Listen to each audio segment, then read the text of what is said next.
labada kun iyo 17 December 31 haddii Ilaahay yiraahdo waxaan ku soo dhameystiri doonaa halkan waa ka sheegaya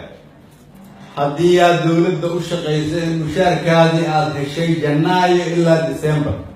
haddii aad ciidan tahay iyo haddii aad shaqaale tahay haddii aad ka shaqeyso xafiis dawladeedna aad heli doonto lacagaha xafiiskaada uu ku socdo oo xaq u leedahay intaas waxaan ku darayaa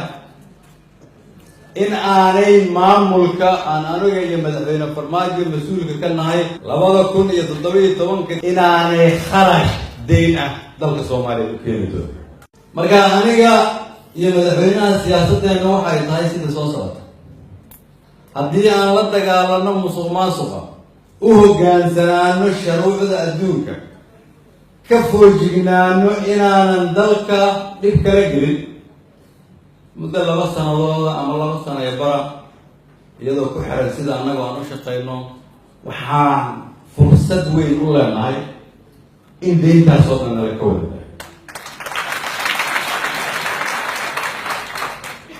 haddii marka